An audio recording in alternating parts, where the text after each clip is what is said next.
네, 앞서 전해드린 대로 김형석 독립기념관장 임명 논란이 이어지면서 사상 처음으로 정부 공식 경축식과 이 독립운동단체 기념식 따로 열리는 이 반쪽 광복절이 현실화됐습니다.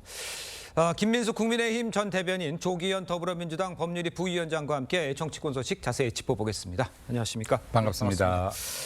자, 먼저 제가 이제 언급해드린 대로 독립운동단체들이 결국 백범기념관에서 정부 행사와 따로 이 별도의 기념식을 개최를 합니다.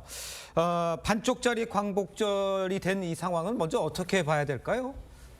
너무나 안 좋죠. 네. 보기가 안 좋죠. 네, 그리고 이 광복절의 의미를 굉장히 퇴색시키는 정치적 행위라고 봅니다. 네. 여기 지금 대한민국이 일제강점기를 거쳐서 6.25 전쟁을 거쳐 진짜 세계 최빈민국에서 지금의 자랑스러운 대한민국을 만들어 왔는데요. 예. 이날을 기념하는 날 아니겠습니까? 우리 국민 모두가 축제의 장이어야 되고 정말 즐거운 행사여야 되는데 네. 정말 이렇게 그 두 패로 어떻게 보면 나뉘면서 정치적으로 그러니까요. 국민들 보기에도 너무나 불성사나운 모습들을 보여주고 있다. 네. 그러니까 광복절마저도 이렇게 정치적인 상황으로 이용되게끔 만들고 있는 것 정말로 잘못되었다라고 봅니다. 알겠습니다. 네. 모두가 다 뭐 이게 좀 정당한 일인지는 모르겠습니다만 우원식 국회의장도요, 정부 주최 행사에 불참하겠다고 이제 한 상황이죠. 입법부 수장이 국가 행사에 불참한다? 이것도 또 어떻게 이해를 해야 되겠습니까? 그러니까 어제 늦은 시간에 입장을 발표했습니다. 맞아요. 그만큼 고심이 많았다는 거겠죠. 네. 광복회장을 찾아뵀을 때도 광복회장은 그래도 국회의장은 참석해야 되는 거 아니냐라는 입장까지 전달받았음에도 불구하고 예. 여러 가지 문제를 고심한 것 같습니다. 국회 입법수장으로서 사실은 정부 행사에 참여하지 않는다는 거는 진영을 떠나서 뭐 비판의 대상이 될 수 있다는 거를 국회의장께서 모를 리는 없습니다. 그럼에도 불구하고 예.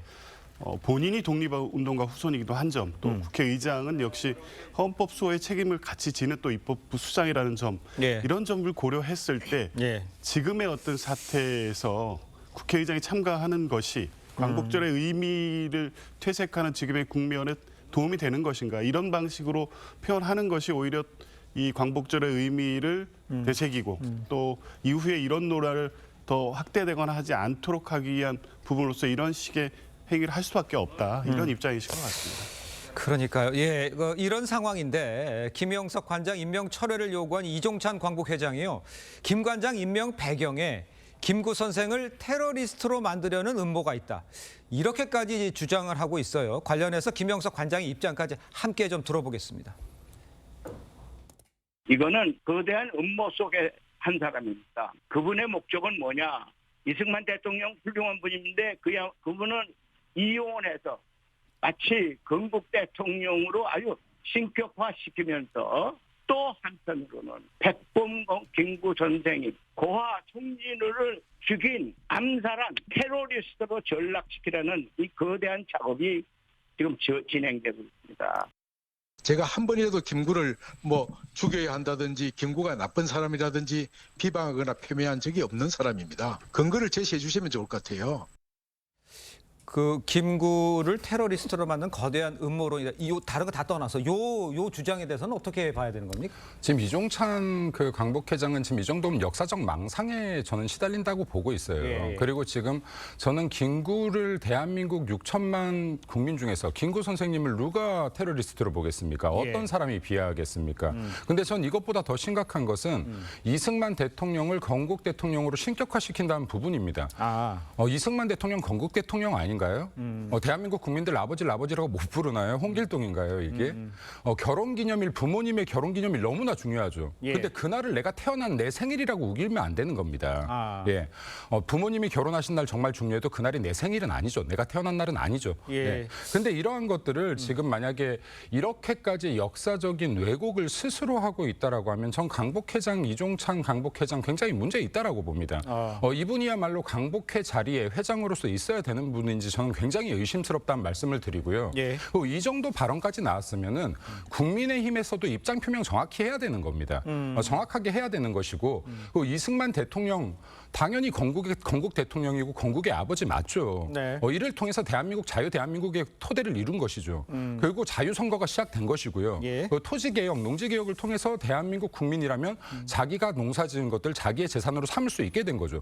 지금의 대한민국 토대를 지금 분명히 이승만 대통령이 만든 만들었음에도 불구하고 예. 이것을 지금 신격화시키는 과정이라고 하고 예. 김구 선생을 테러리스트라는 표현까지 한다라고 하는 것은 이건 지금 강복 회장이 망언 수준까지 발언을 했다라고 저는 봅니다. 알겠습니다. 이에 대해서 명확한 입장 국민의힘에서도 내시길 바랍니다. 알겠습니다. 네. 국민의힘에서도 입장을 내야 할 정도로 망언에 가깝다 이렇게 얘기를 하셨는데 김구 선생을 테러리스트로 몰려난 이런 그 발언에 대해서는 어떻게 생각하세요?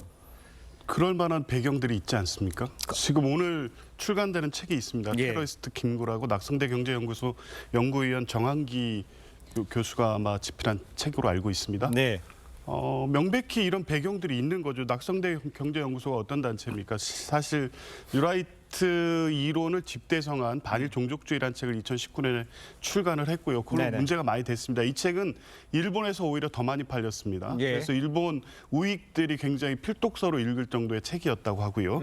이런 연구를 하는 것이 낙성대 연구소고 거기에 연구위원으로 있는 정한기 교수가 테러리스트 김구라는 책을 오늘 펴냅니다. 근데 낙성대 경제연구소 출신 박이택 이사, 지금 독립기념관 이사로 갔습니다. 그리고 한국학중앙연구소 소장도 낙성대 경제연구소 출신일 겁니다. 아마 예. 이런 이론을 정립하고 이런 이론을 전파하고 있는 분들, 그중에 오늘 출간되는 테러리스트 김구라는 책을 편 분이 소속된 낙성대 경구연구소가 이 주요 역사단체 기관에 계속 임명되고 있는 상황들을 보면 예. 이종찬 광복회장께서 보기에는 이걸 하나 탁 찍어서 한 얘기는 아니지만 네네. 전체적으로 이러한 것도 여러 가지 역사 기획 중에 하나로 되고 있는 게 아니냐 이런 문제 제기 충분히 할 수 있는 상황이라고 봅니다. 그렇습니다. 예. 네, 독립기념관장 임명을 지금 바탕으로 정부를 친일무리하고 대통령을 친일무리하고 그리고 여기 정부 여당을 친일무리하는 지금 이 강복 회장의 자세는 너무나 안 좋을 뿐더러 예. 이 강복절이라는 국가의 정말 축제의 날을 이 날에 지금 국민 갈라치기 이걸 정쟁으로 사용한다는 건 너무나 바람직하지 않은 모습입니다. 예. 그리고 지금 이분께서 이승만 대통령을 특히나 발언 내용의 진위를 보면 폄하한 거나 마찬가지거든요. 아하. 그러니까 이러한 부분들에서는 역사적 인식에 대해서 이종찬 회장 굉장히 문제가 있다라는 점 다시 한번 짚어드리고 싶고 예. 그리고 중요한 것은요. 한마디만 더 하겠습니다. 네네. 45년 8월 1일, 8월 15일은 대한민국 국민 모두가 좀 예. 이 강복절로서의 기쁨을 같이 누리고 또 여기에 그 이후에 우리 건국절에는 대한민국 모두가 대한민국을 만든 날로서 예. 이 날을 또 기리는 모두가 다 축제의 날이 될 수 있었으면 좋겠어요. 그러니까. 명칭이 다 명확하게 있잖아요. 네. 강복절도 있고 건국일도 있고 뭐 임시수립일도 있고 정확한 명칭이 있는데 왜 명칭대로 따르는 것조차도 이렇게 정쟁으로 활용이 되어야 되냐는 말씀 드리고 싶습니다. 알겠습니다. 이게 그 광복절을 나뉘어서 치러지는 이제 안타까운 현실을直面해 냈는데 문제를 어떻게 해결해야 되는 건지 좀 지켜보도록 하죠. 자, 계속해서 다음 이야기를 해보겠습니다. 헌정 사상 처음으로 열린 이 검사 탄핵 청문회에서 권익위 간부 사망 사건을 놓고 여야가 충돌을 했습니다. 민주당 전현희 의원이 살인자라는 표현을 사용하면서 법사위가 그야말로 아수라장이 됐어요. 예, 영상을 다시 한번 보겠습니다. 권익위 수뇌부가 김건희 윤석열 부부 비호하기 위해 유능하고 강직한 공직자 한 명이 억울하게 희생된 거다 이렇게 생각합니다. 송석준 의원님 잠깐 발언 중단하세요. 잠깐 정의하겠습니다. 정청래 위원장의 일방적이고 편향된 의사진행 그거를 한 전현희 의원 모두 국민들 앞에 사죄해야 합니다. 근거 없는 일방적인 주장에 근거해 거친 말을 쏟아낸 것은 한 인간에 대한 인권 유린이고 국민을 향한 모독입니다. 민주당의 공식적인 사과와 납득할 만한 설명을 요구합니다. 글쎄 이제 책임을 이제 대통령 부부에 있다라는 얘기를 하면서 이제 아수라장이 된 거잖아요. 어제 상황을 어떻게 보셨습니까? 부끄럽죠. 이거 국민들 보기 참 부끄럽습니다. 네. 국회가. 국회 한 달 예산만 600억이 넘어요. 근데 이게 600억 넘게 들여서 지금 대한민국 검사 첫 청문회라고 하면서 예. 이것조차도 자랑이 아니지만은 이 청문회라고 떠들썩하게 해놓고 지금 검사 청문회가 아니라 지금 대한민국의 어떻게 보면 슬픈 사건 아닙니까? 이거 공무원 한 분이 사망한. 근데 안타까운 일이죠. 네, 너무나 예. 안타까운 일인데 이러한 것들을 또 정쟁으로 이용하려는 모습 자체가 국민들 보기에 굉장히 불쾌하시지 않았을까 일단 생각이 생각이 들고 여기 전현희 의원 같은 경우 너무나도 정치적이에요. 네, 정치적이고 아전 인수격이고 막무가내고 정말로 여기에 표리부동한 분이라고 저는 생각합니다. 네, 이분이 지금 권익위 위원장 시절 당시에만 해도요. 예. 이분이 정말로 권익위원장으로서 판단해야 될 것들 판단하지 않고 넘어간 거 정말 많거든요. 네. 예를 들어서 지금 탈북선언 강제 북송 사건 같은 경우에 본인이 입장 표명 거부했었습니다. 당시에. 그리고 서해 공무원 피살 사건 역시도 유권에서 거부했던 사람이에요. 예. 본인이 해야 될 일은 하지 않았다. 그리고 본인의 정치적인 입장에 따라서 조국 사태와 추미애의 아들 사건 같은 경우도 어떠한 것은 이게 연관이 있다. 어떤 것은 직무 연관성이 없다라고 똑같은 사건에 대해서도 다른 판단을 했던 사람입니다. 예. 너무나 정치적인 행동인데 어제도 마찬가지였다라고 봅니다. 지금 감히 어떻게 이게 한 나라의 대한민국의 국가 원수이자 네. 그리고 지금 그 영부인 되는 사람을 살인자라고 지금 표현을 할 수가 있는지 이 부분에 대해서는 지금 전현희 의원의 국회의원으로서의 자질이 너무나 없다. 이분에 대해서 지금 제명 결의안이 넘어간 것으로 알고 있는데 예. 이 부분에 대해서 명확하게 사과를 해야 될 것이고 예. 그리고 제명이 가능하다면 이건 민주당에서도 반성해야 될 부분이 아닌가 생각됩니다. 알겠습니다. 그리고 하나만 더 말씀드리면 이 정말 사망 사건에 대해서 명확한 조사가 이루어지지도 않았고 정확한 내용이 나오지도 않았는데 예. 이러한 식으로 이거 면책 특권을 노리고 이런 발언 정도를 했다라고 하면 국회의원으로서 자질이 정말 없다라는 말씀 다시 한번 드리고 싶습니다. 알겠습니다. 네. 지금 상황에서 뭐 언급을 해줬습니다만 108명 전원이죠. 뭐죠? 그게 그 제명 촉구 결의안, 예. 제명 촉구 결의안 냈어요. 대응은 어떤 식으로 민주당 쪽에서는 이루어질 수 있을까요? 일단 어제 전현희 의원의 발언이 좀 과했죠. 그런 표현 자체는 좀 문제가 있었다고 봅니다. 예. 그렇다고 하더라도 이게 다당 국회의원을 제명할 정도의 문제인가. 그리고 어제 전개된 상황 자체가 예. 그렇게 의도하고 작정하고 한 발언으로 볼 수 있는가 이런 여러 가지 좀 검토할 부분이 있습니다. 어제는 뭐 김영철 검사에 대한 탄핵 조사 청문회였기 때문에 예. 그 자리에서 왜 이런 언급이 되기 시작했는지가 문제입니다. 근데 따라가다 보면 어제 김건희 여사께서 증인으로 출석 대상이었는데 나오시지 않았습니다. 이게 코바나 컨텐츠 협찬 의혹 사건에 대한 이 문제였는데 예. 그 부분을 언급하기 위해서 발언을 시작하는 과정에서 송석준 의원이 거칠게 항의하면서 논쟁이 시작된 겁니다. 맞아요. 그 과정에서 나온 말이긴 한데 예. 표현에 부적절했죠. 그런데 이 어제 청문회는 뭐 핵심 증인들 김영철 검사 본인부터 해서 검사들이 전혀 출석하지 않았기 때문에 예. 청문회 자체가 정상적으로 진행되지는 않았습니다만 적어도 김영철 검사에 대한 탄핵의 내용을 확인하고 조사할 필요성이 있어서 제기된 거고 예. 그 과정에서 김건희 여사 관련된 문제도 틀림없이 언급될 수밖에 없기 때문에 그거를 언급하는 과정에서 생긴 우발적 예. 사안입니다. 여기에 이걸 발끈해서 바로 제명 결의안을 제출하고 대통령실도 불과 곧바로 이 반박하는 논평을 냈는데 표현이 예. 굉장히 거칠었습니다. 이렇게 해서 이게 수습될 수 있는 문제인가 싶긴 그 합니다. 변호사님은 지금 우발적이라고 얘기를 하셨지만 우발적이지만 그 내용이 있었다 이렇게 뒤에다 방점을 찍으셨는데 넘지 말아야 할 선을 넘은 발언이라고 생각하지는 않습니까? 저렇게까지 저는 표현하면. 개인적으로 그런 측면도 분명히 있다고 봅니다. 예. 그래서 이 부분에 대해서는 이후에 이제 법사위 과정에서 적절한 입장 표명을 하는 것도 필요하다고 생각합니다. 알겠습니다. 자, 어제 이제 과방위에서는요, 방송장악 2차 청문회도 열렸습니다. 탄핵 소추로 직무 정지된 이진숙 방통위원장 출석을 해서 야당 의원들과 신경전을 또다시 벌인 상황이 됐죠. 영상으로 먼저 보시겠습니다. 저는 탄핵 심판 중이고 제 직무와 관련해서 말씀드리는 것은 마땅치 않다고 생각합니다. 아니 우리 여기 왜 나오셨어요 오늘? 여기서 느끼는 게 모든 동물은 평등하다. 그러나 몇몇 동물들은 더 평등하다라는 아니 그 말을 떠올리게 이진숙 중에 됩니다.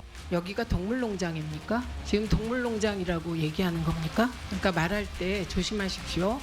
어디서 오더를 받았다든가 하는 말씀은 정말 지금- 증인이지만 굉장히 모욕적이라고 생각합니다. 아니 지금 와서 국회를 모욕하고 있잖아요. 아무 말도 안. 자, 이제 계속되는 뭐 청문회 더 이상 글쎄요, 뭐 진실을 밝히는 그런 청문회는 아니고요. 그냥 정쟁으로만 치닫고 있는 상황입니다. 어제 것은 어제 청문회 또 어떻게 보셨는지 좀 궁금합니다. 과방위가요. 예. 과학기술정보통신위원회예요. 가방이가 이렇게 할 일이 없나 일단 이 말씀 좀 드리고 싶습니다. 예. 여기에 대한민국 지금 전 세계가 지금 4차 산업혁명으로 인해서 지금 과학기술을 어떻게 하면 발전시킬지 예. 어떻게 해야지 대한민국의 각 국의 잠재 역량을 성장시킬지를 고민하고 있는데 가방이가 진짜 할 일이 이런 것뿐이 없나. 이런 정쟁용 소모를 하는데 국가 예산 국회에 이렇게 쓰면서 이런 짓을 계속해야 되는가 예. 하는 말씀을 좀 드리고 싶고 지금 이게 마치 공영방송을 장악하기 위한 지금 정부 여당의 노림수라는 식으로 계속 몰고 가고 있는데 이거 아니죠. 예. 이거 2017년도에 문재인 정권 초기 당시에요. 네네. 여기 국회의원 만찬에서 실제로 9단계 로드맵까지 그려졌던 KBS, MBC 사장 해임권부터 이 전략들 다 짰던 것들 다 이미 이거 사실로 공표되지 않았습니까? 예. 민주당이잖아요. 네네. 그리고 이 다음 달에 실제로 KBS, MBC 노조들 어떻게 했습니까? 바로 파업 들어가지 않았습니까? 예.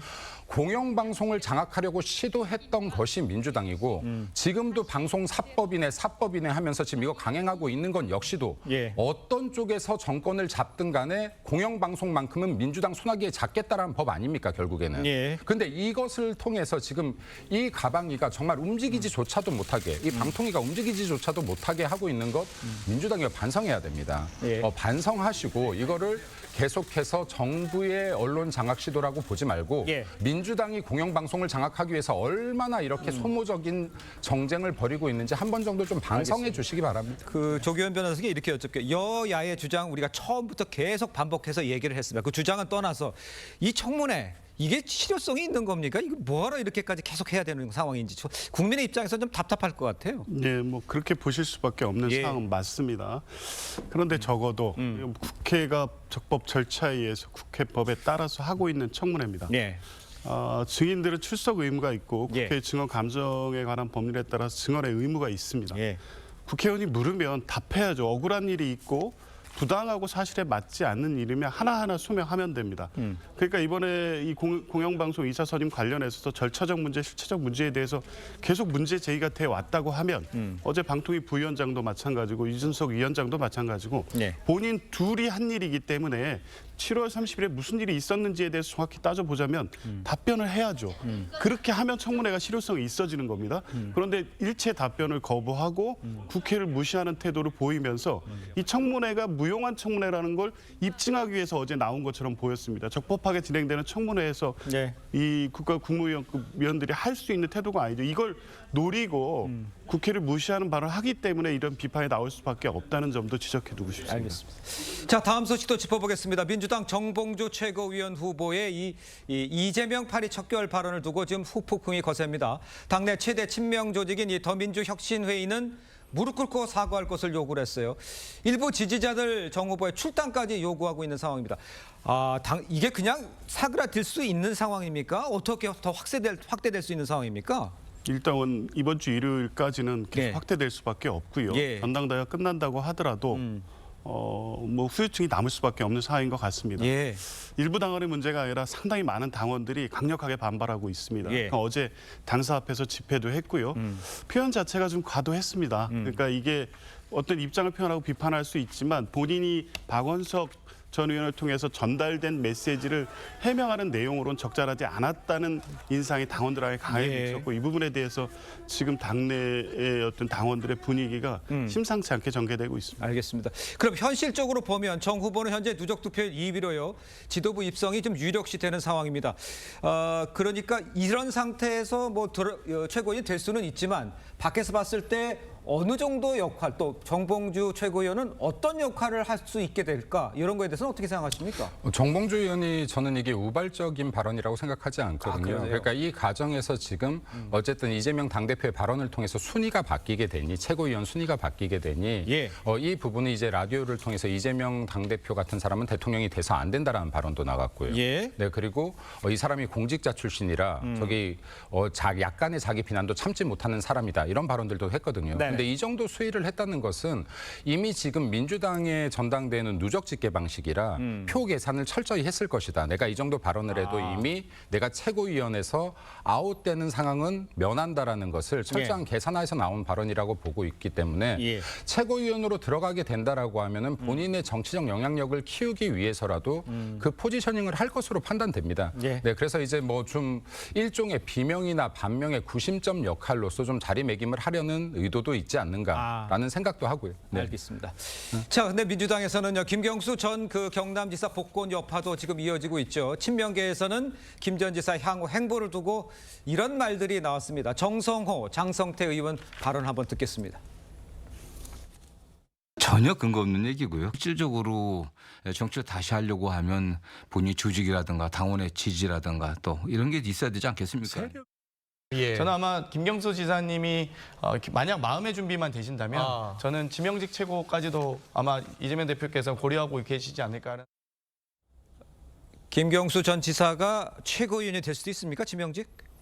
그냥 아이디어 차원에서 하시는 얘기 같습니다. 아, 그렇습니까? 예, 근데 뭐 일단 올 12월에 귀국을 하고 나면 아마 뭐 내일 결과는 어떻게 뭐 바뀔 일은 없겠지만 이재명 대표가 다시 당 대표가 되신다면 여러 경로를 통해서 만나거나 입장을 전달받을 거고 일체 중요한 거는 김경수 전 지사가 향후 이제 정치 행보를 할 것인가 하면 어떤 방식으로 할 것인가에 대한 여러 가지 고민을 하고 있을 겁니다. 그리고 엊그저께 복권 직후에 발표한 페이스북 글을 보면 어떤 역할을 마다하지 않겠다는 입장도 갖고 있는 것 같습니다.